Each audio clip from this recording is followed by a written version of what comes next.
استاذنا الحمد لله نحمده ونستعينه ونستغفره ونعوذ بالله من شرور انفسنا ومن سيئات اعمالنا من يهده الله فلا مضل له ومن يضلله فلا هادي له واشهد ان لا اله الا الله وحده لا شريك له واشهد ان محمدا عبده ورسوله.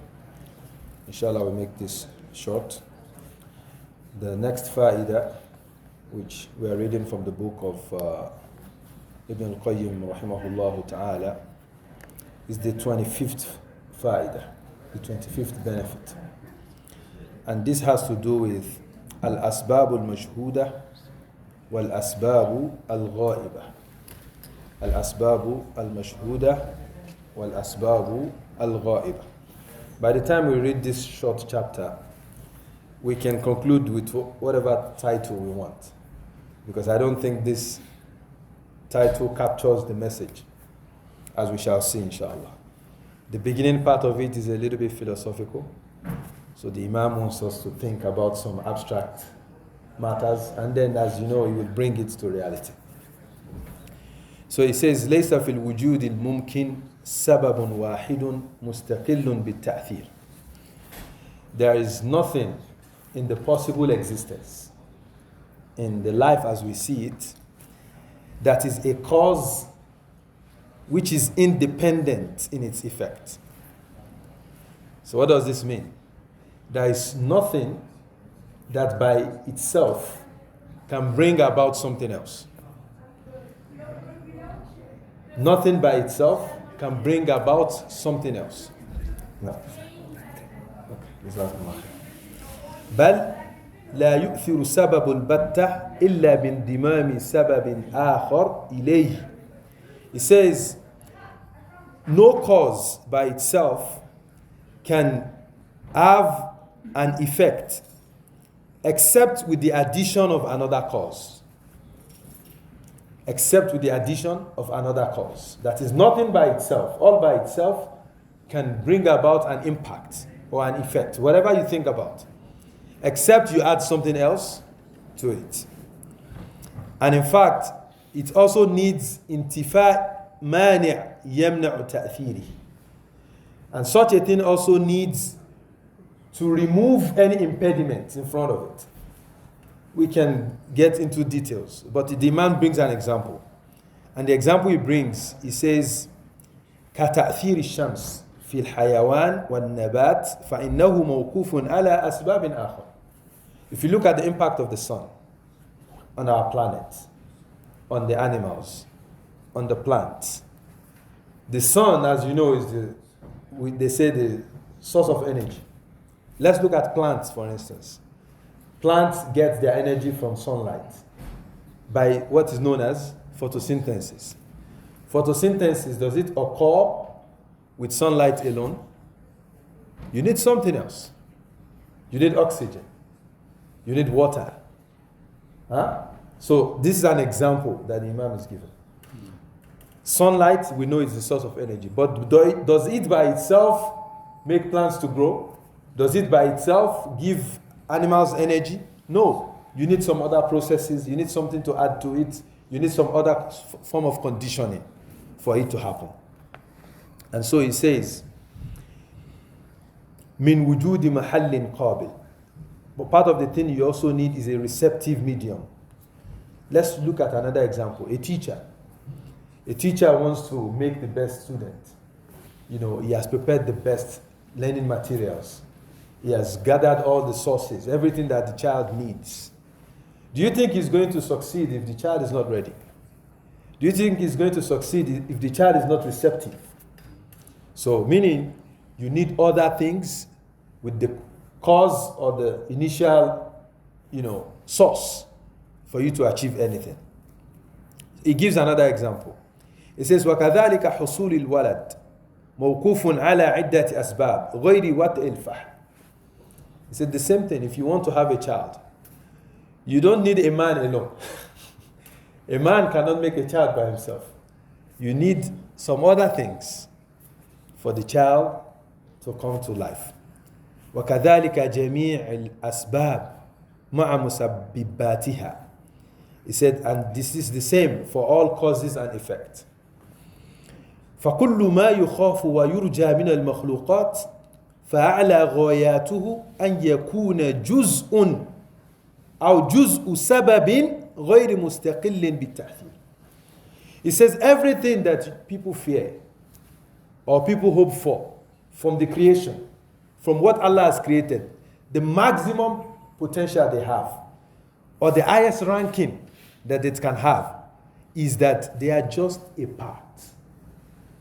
They are just a part of a cause of something.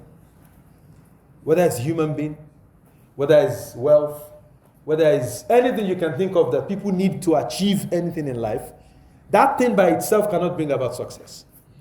They are just a part of some other elements that bring about success. Because they cannot be independent in their influence. ولا يستقل بالتأثير وحده دون توقف تأثيره على غيره إلا الله الواحد القهار. The only exception to this principle is Allah Azza wa Jalla. It is only Allah that can do anything and bring about anything by himself without needing any other thing. You see the way he started, and now he's bringing us back. فَلَا يَنْبَغِي أَنْ يُرْجَى وَلَا يُخَافُ غَيْرُهُ. And so because of this, you should never fear. You should never have hope in anything except Allah Azza wa Jalla. Many times people fear maybe in their work or in their school or in whatever we are dealing with in the community. You fear one person. You fear he can say something. You fear he can do something to you. Or you hope that he will help you with something. You hope that he will think about you. Nobody should be hoped for. Nobody should be feared in that way except Allah Azza wa Jalla. He says, وَهَذَا بُرْهَانٌ قَطْعِيٌّ. This is a conclusive evidence. عَلَى أَنَّ تَعَلُّقِ الرَّجَاءِ وَالْخَوْفِ بِغَيْرِهِ بَعْدٍ. This is a conclusive evidence that every form of hope or connection or fear that a person has in other than Allah Azza wa Jal is false. How many people promise you, I'll do this, I'll do that? But they themselves, they've not fixed their problem. You think they don't have problems too? They have. But problems have degrees. Problem comes in different shades. The people that we look up to in the dunya, they have wealth. You think they don't have problem? Problems never disappear. Everyone has problem at every stage of their lives. So those people, who should they look forward to? Who should they look up to? And that is why we should never look up to any other person, regardless of our situation, whatever level that we are in, except Allah Azza wa Jal. فإنه لو فرض أن ذلك سبب مستقل وحده بالتأثير لكانت سببيته من غيره.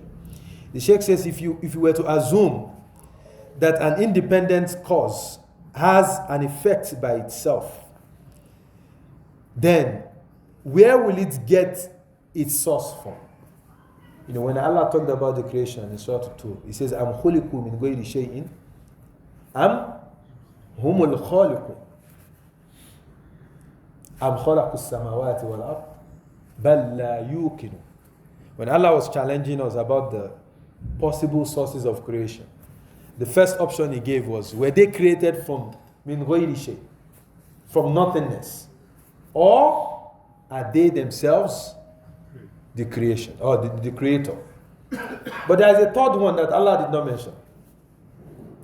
Obviously, we were not created from nothingness. Nobody can say we came from nothingness. And we also cannot say that we created ourselves. We cannot be the cause and the effect at the same time. Even in dunya, this doesn't make sense. You cannot be the cause and the effect at the same time. The cause is different than the effect. So what is the third option? The third option was not mentioned there, but it is for the people who think. Meaning there has to be an external cause. And we are the effect. Because we came to life. Because someone decided that we should come to life. And so he says, فَلَيْسَ لَهُ مِن نَفْسِهِ قُوَّةٌ يَفْعَلُ بِهَا. the cause, the effect cannot have the same power from itself to create the cause. فَإِنَّهُ لَا حَوْلَ وَلَا قُوَّةَ إِلَّا بِاللَّهِ. Because there is no power, there is no strength or might except with Allah Azza wa Jal. فَهُوَ الَّذِي بِيَدِهِ الْحَوْلُ كُلُّ. All forms of power are with Allah Azza wa Jal. وَالْقُوَّةُ كُلُّهَا. All forms of strength are with Allah Azza wa Jal. فَالْحَوْلُ وَالْقُوَّةُ الَّتِي يُرْجَى لِأَجْلِهِمَا الْمَخْلُوقُ وَيُخَافُ إِنَّمَا هُمَا لِلَّهِ. Might, power, for whose sake people seek other people. I'm waiting for so and so. I need so and so. I need to get his number. I need to do this. I need to do that. All of those things, the power of it, the might of it, the strength of it is in the hands of Allah Azza wa Jal. Fil haqiqah. In reality. Because if that person does not do it for you, someone else will do it. If Allah does not use Mr. A to solve your problem, Allah will use Mr. B. فَكَيْفَ يُخَافُ وَيُرْجَى مَنْ لَا حَوْلَ لَهُ وَلَا قُوَّةَ. How can you be fearing and be hoping for someone who has no power and he has no might? بَلْ خَوْفُ الْمَخْلُوقِ وَرَجَاؤُهُ أَحَدُ أَسْبَابِ الْحِرْمَانِ وَنُزُولِ الْمَكْرُوهِ بِمَنْ يَرُجُوهُ وَيَخَافُهُ. When people begin to seek other people, they begin to fear other people, this is a source of punishment. This is a source of punishment. You are only thinking your provision from the hands of someone. That is when Allah will not give you. Because you leave Allah Azza wa Jal, the creator of the heavens and the earth, the one who created even hatta al-bahr, al-hut fil bahr, even the fish in the sea, Allah provides for him. Wherever they are.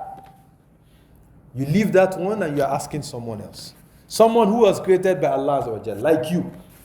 So this is from the sabab of hirman.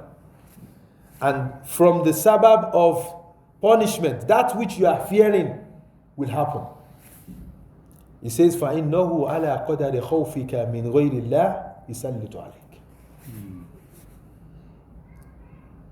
To the extent that you fear other than Allah Azza wa Jal, that is how He will deal with you.